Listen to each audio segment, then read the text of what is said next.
الحمد لله وكفى وسلام على عباده الذين اصطفى أما بعد فأعوذ بالله من الشيطان الرجيم بسم الله الرحمن الرحيم إن الذين قالوا ربنا الله ثم استقاموا تتنزل عليهم الملائكة ألا تخافوا ولا تحزنوا وأبشروا بالجنة التي كنتم توعدون وقال النبي صلى الله تبارك وتعالى عليه وسلم في معنى الحديث بلغوا عني ولو آية أو كما قال عليه الصلاة والسلام۔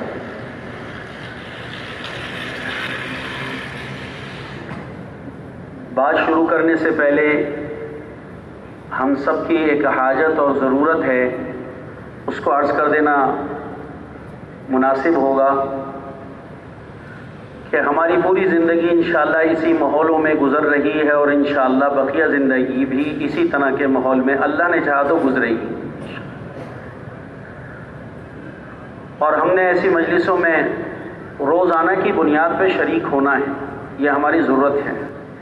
تو اس کے لیے ہمیں ایک اہم بات پتہ ہونا ضروری ہے، جو سارے مجمع سے میں کہہ رہا ہوں، خصوصاً ہمارا جتنا مجمع پیچھے ہوتا ہے ان سے خاص طور پر یہ درخواست ہے۔ حدیث پاک کے اندر آتا ہے، نبی کریم صلی اللہ علیہ وسلم نے ارشاد فرمایا، سمرہ ابن جندب رضی اللہ عنہ راوی ہیں، وہ کہتے ہیں کہ نبی کریم صلی اللہ علیہ وسلم نے ہم سے کہا احضروا الذکر ودنوا من الامام، احضروا الذکر ودنوا من الامام، اے میرے صحابہ تم نصیحت کی بات کے لیے جمع ہو جایا کرو اور یاد رکھو کہ جو نصیحت کر رہا ہو بالکل اس کے قریب بیٹھا کرو۔ یہ حضور کی حدیث ہے، ترغیب کے اندر ہے، مستدرک وغیرہ میں امام حاکم نے بھی نقل کیا ہے، احضروا الذکر ودنوا من الامام، نصیحت کی بات کے لیے، دعوت کے تقاضے، بیانات کو سننے کے لیے، تعلیم کے حلقوں کے لیے آپ نے فرمایا کہ تم جمع ہو جایا کرو جب تمہیں جمع کرنے کو کہا جائے، اور ودنو من الامام، امام کے بیان کرنے والے مبین کے قریب بیٹھنے کی کوشش کیا کرو، اس لیے فإن الرجل لا يزال يتباعد حتى يؤخر في الجنة وإن دخلها، بعض لوگوں کی عادت ہوتی ہے کہ وہ دور بیٹھ کر بات کو سنتے ہیں۔ اللہ کے پیارے نبی نے فرمایا کہ بعض لوگوں کی عادت ہوتی ہے کہ وہ دور بیٹھ کر بات کو سنتے ہیں، اگر وہ اسی طریقے سے عادت پر قائم رہے تو اگر کسی نیکی کی وجہ سے یہ لوگ جنت میں چلے بھی گئے تب بھی اللہ جب سارے مجمع کو جنت میں داخل کر دے گا تو پیچھے بیٹھنے والوں کو سب سے آخر میں جنت میں بھیجے گا۔ فإن الرجل لا يزال يتباعد، آدمی کا مزاج بن جاتا ہے، اس لیے مشورے سے جن کا دور بیٹھنا پیچھے بیٹھنا طے ہو جائے وہ تو ٹھیک ہے، وگرنہ سارے مجمع کو مجمع کے ساتھ مل کر بیٹھ کر بات کو سننا چاہیے، اس لیے کہ یہ حضرات صحابہ اکرام رضوان اللہ تعالی علیہم اجمعین کی وہ مستمرہ سنت ہے جس پر صحابہ حضور کی ہر مجلس میں عمل کیا کرتے تھے۔ اس لیے میرے عزیزوں ہم سب کی حاجت ہے، یہ ہم سب کی ضرورت ہے کہ ہم بات کے سننے میں جتنی طلب کی شکل پیدا کریں گے اللہ سبحانہ و تعالیٰ اتنا زیادہ اس بات سے ہمیں نفع پہنچائیں گے۔ حضرات صحابہ اکرام رضوان اللہ تعالی علیہ مجمعین کو اللہ نے حضور کی باتوں سے جو نفع پہنچایا تھا اس کے پیچھے بہت ساری چیزیں جہاں اور بھی ہیں، اس میں ایک بڑا سبب علماء نے لکھا ہے کہ صحابہ کا نبی کی مجلس میں طلب کے ساتھ بیٹھنا تھا اور دل کے پیالے کو خالی کر کے بیٹھنا تھا، اور حضور پاک صلی اللہ علیہ وسلم کی مجلس مبارکہ میں صحابہ اس وجہ سے بھی اہتمام کرتے تھے کہ صحابہ کے کندھوں پر حضور والی ساری محنت اور ساری ذمہ داری آگے امت تک پہنچانے کی ڈالی گئی تھی۔ ہر دوسری تیسری مجلس میں جناب رسول اللہ صلی اللہ علیہ وسلم صحابہ کو اس کا احساس دلاتے تھے۔ ایک جگہ روایت کے اندر آتا ہے، ابو داؤد شریف کے اندر روایت ہے، ابن عباس کہتے ہیں رضی اللہ عنہما، وہ کہتے ہیں کہ جناب رسول اللہ صلی اللہ علیہ وسلم نے ہم سے کہا تسمعون، دیکھو میری بات کو غور سے سننا، میری بات کو غور سے سننا، میری بات کو توجہ کے ساتھ سننا، تسمعون، میری بات کو غور سے سننا، اس لیے وَيَسْمَعُ مِنْكُمْ وَيُسْمَعُ مِنْكُمْ، ان قریب وہ زمانہ آنے والا ہے کہ میں اللہ کا پیغمبر تمہارے درمیان نہیں ہوں گا، اور اللہ تعالیٰ تم لوگوں کے آگے مجمع کو بٹھائے گا، جیسے آج تم مجھے سن رہے ہو ایسے اللہ تمہارے آگے لوگوں کو بٹھائے گا، لوگ تمہیں سننے کے لیے جمع ہو۔ اگر تم نے آج صحیح سنا، صحیح محفوظ کیا، صحیح مجھ سے لے لیا، پورا لے لیا، کامل محفوظ کر لیا، کامل دین کی حفاظت کر لی، تو تم آگے امت میں آگے والوں کے اندر کامل کو پہنچانے کا ذریعہ بن جاؤ گے۔ اور آپ نے فرمایا میری امت میں یہ سلسلہ آگے چلے گا۔ وَيَسْمَعُ مِمَّن يَسْمَعُ مِنْكُمْ، آپ نے فرمایا پھر اس کے بعد تم یہ دیکھو گے کہ جو لوگ تمہیں طلب کے ساتھ سننے کے لیے جمع ہوئے، اللہ تعالیٰ ان میں سے ہر ایک کو اس مقام پر بٹھائے گا کہ لوگ ان کے آگے بھی اسی طریقے سے جمع ہو کر سنیں گے جیسا کہ تمہارے آگے وہ جمع ہو کر سن رہے تھے۔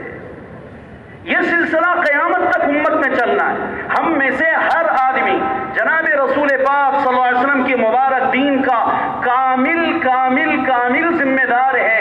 ہمارے پیارے نبی جو کچھ لے کر آئے ہیں اس سارے کو من وعن حفاظت کے ساتھ آگے پہنچانا، یہ میرے بھائیوں ہم میں سے ہر مسلمان کی ضرورت ہے، چاہے وہ ظاہر میں تاجر ہو، چاہے وہ ظاہر کے اندر زارع ہو، چاہے وہ ظاہر کے اندر ڈاکٹر ہو یا انجینئر ہو، چاہے وہ مزدور ہو یا وہ غریب ہو یا امیر ہو، اللہ نے ہم میں سے ہر مسلمان کی یہ ذمہ داری لگائی، اور اللہ نے اس ذمہ داری کے ساتھ مدد کا وہ وعدہ فرمایا کہ اگر میں یہاں پر بیٹھ کر ایک بات ساری دنیا کی نیت کر کے کروں تو اللہ تعالیٰ اس بات کا اثر پوری دنیا پر ڈالے۔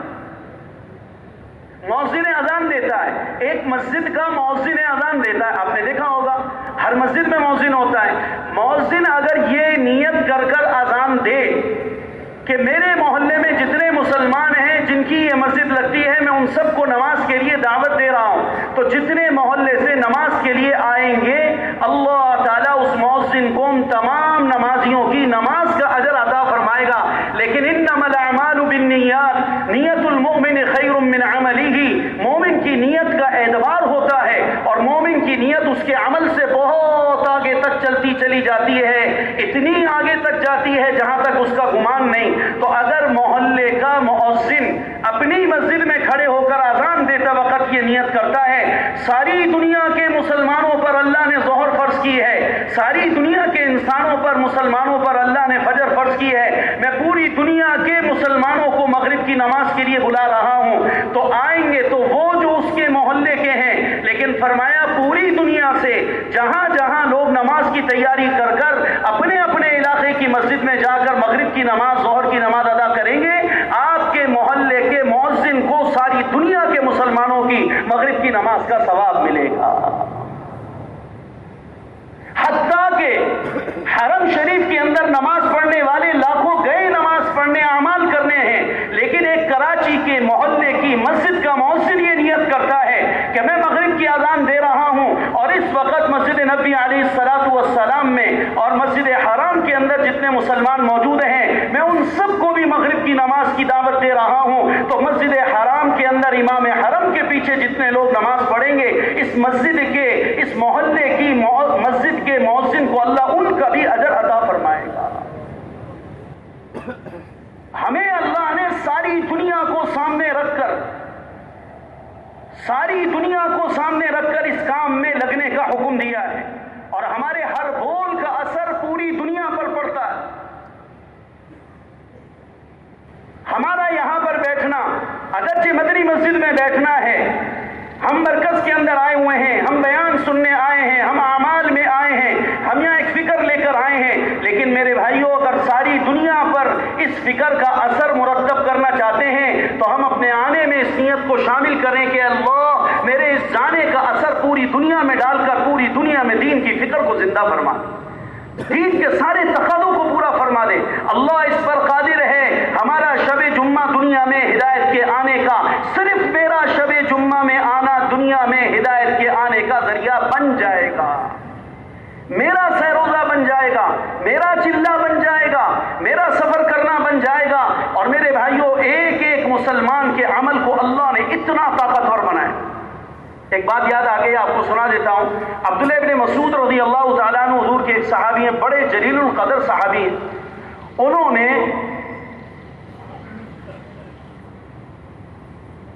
ایک مرتبہ یہ کہا کہ جب کوئی اللہ کا بندہ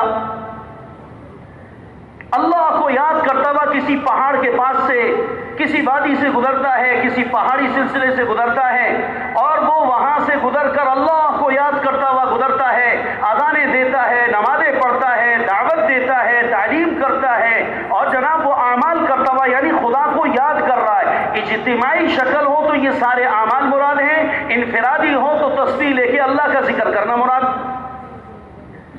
کہ وہ اللہ کو یاد کرتا ہوا گزرتا ہے۔ تو روزانہ صبح کے وقت میں جب سورج طلوع ہوتا ہے تو عبداللہ ابن مسعود کہتے ہیں کہ ایک پہاڑ دوسرے پہاڑ سے یہ سوال کرتا ہے، یہ پوچھتا ہے، ایک پہاڑ دوسرے پہاڑ سے یہ پوچھتا ہے، هل مر بك اليوم ذاکرا للہ سبحانہ وتعالی، آپ کے پاس سے کیا کوئی آج اللہ کا بندہ ذکر کرنے والا، اللہ کو یاد کرنے والا، کوئی اللہ کی عبادت کرنے والا تمہارے پاس سے گزرا، اور تمہارے پاس سے کوئی اللہ کو یاد کرنے والا گزرا؟ تو وہ پہاڑ اگر جواب میں کہتا ہے کہ ہاں میرے پاس سے اللہ کا فلاں بندہ گزرا جس نے میرے فلانے پتھر پر نماز پڑھی تھی، فلانی جگہ پر بیٹھ کر ذکر کیا تھا، فلانی جگہ پر اس نے اذان دی تھی، اور فلانی جگہ پر اس نے تعلیم کا حلقہ قائم کیا، اور فلانی جگہ اس نے یہ اللہ کو اس طرح سے یاد کیا، تو جب دوسرے پہاڑ کو اس خبر کا پتہ چلتا ہے تو آپ نے فرمایا کہ وہ اس کی وجہ سے خوش ہو جاتا ہے، اس کی وجہ سے خوش ہو جاتا ہے۔ سننے والوں نے کسی نے اس بات کو عجیب جانا کہ ایک پہاڑ پر اللہ کی یاد کرنے کا اثر کیسے واقع ہوا اور دوسرے پہاڑ سے وہ کیسے پوچھتا ہے؟ تو حضرت عبداللہ ابن مسعود رضی اللہ تعالی عنہ نے اس پر قرآن پاک کی آیت بطور استدلال کے پڑھی۔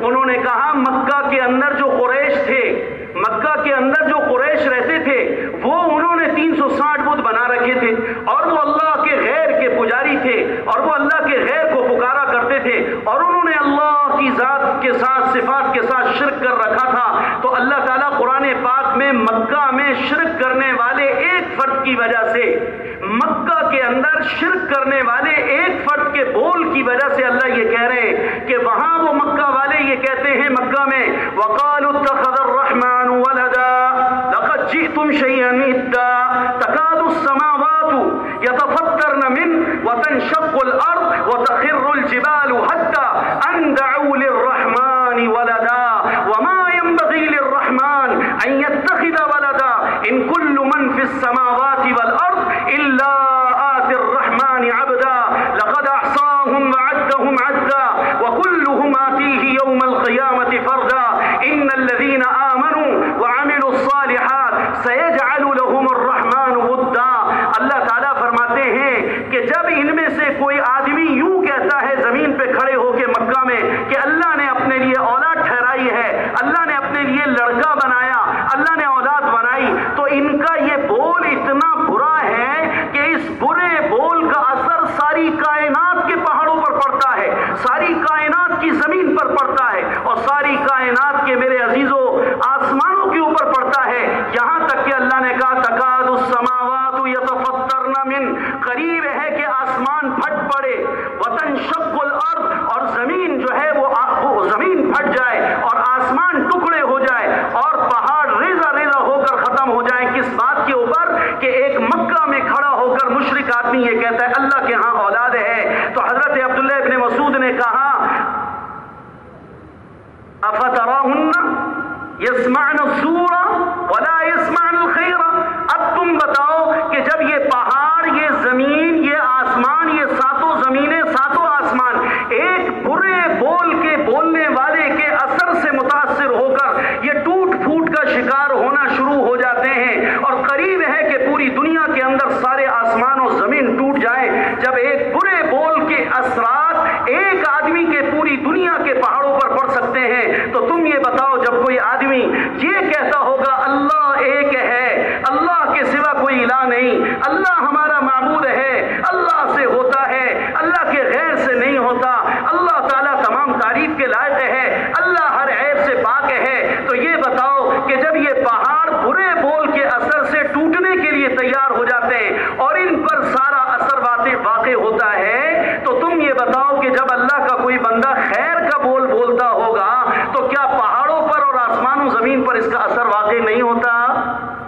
بولیے، اس پر اثر واقعی نہیں ہوتا. اس لیے ایک ایک بول کا اثر ساری دنیا میں جاتا ہے. ہم یہ کہتے ہیں ایک مسلمان کا ایک بول ساری دنیا کے اندر میرے بھائیوں دوستوں برگو ہدایت کے آنے کے لیے ذریعہ بن سکتا ہے. حضرت مولانا الیاس صاحب رحمہ اللہ وہاں بستی میوات میں محنت فرما رہے، اور اس محنت کے اندر حضرت نے پوری دنیا کے انسانوں کی نیت کری، اور ایسی نیت کری بلکہ حضرت تو یہاں تک فرمایا کرتے تھے کہ تم ان لوگوں کی بھی نیت کرو جو ہواؤں میں اڑ رہے ہیں، تمہاری طرف دیکھنا پسند نہیں کرتے. اپنی محنت کو بڑھاتے چلے جاؤ، اپنی محنت کو بڑھاتے چلے جاؤ، اپنی محنت کو بڑھاتے چلے جاؤ. ایک وقت آئے گا کہ جو ہواؤں میں اڑ رہے ہیں تمہاری طرف دیکھنا گوارا نہیں کرتے، اللہ ان قوموں کو بھی ہدایت عطا فرما دے گا. مولانا الیاس صاحب رحمہ اللہ کی اس فکر اور محنت پر اللہ نے پوری دنیا کے اندر، آپ دیکھیے کہ ساری دنیا کی نیت کرنا کتنی عظمت کی چیز ہے. جناب رسول پاک علیہ الصلوۃ والسلام دنیا میں تشریف لائے، آپ نے مکۃ المکرمہ، مدینہ المنورہ اور اس کے اطراف میں آپ نے محنت فرمائی، لیکن ساری دنیا کی نیت کے ساتھ حضور کو بھیجا گیا، اس لیے کہ رسول پاک علیہ الصلوۃ والسلام کو قرآن میں آیتوں کے ذریعے بشارت دی گئی. وما ارسلناک الا کافۃ للناس قل یا ایھا الناس انی رسول اللہ الیکم جمیعا الذی لہ ملک السماوات والارض لا الہ الا ہو. اللہ تعالیٰ کی طرف سے حضور کو بتایا جا رہا، یا ایھا الرسول بلغ ما انزل الیک من ربک وان لم تفعل فما بلغت رسالتہ واللہ یعصمک من الناس. قرآن میں اللہ نے اپنے پیارے نبی صلی اللہ علیہ وسلم کا مقام اور اپنے پیارے نبی کی حیثیت کو بیان فرمایا.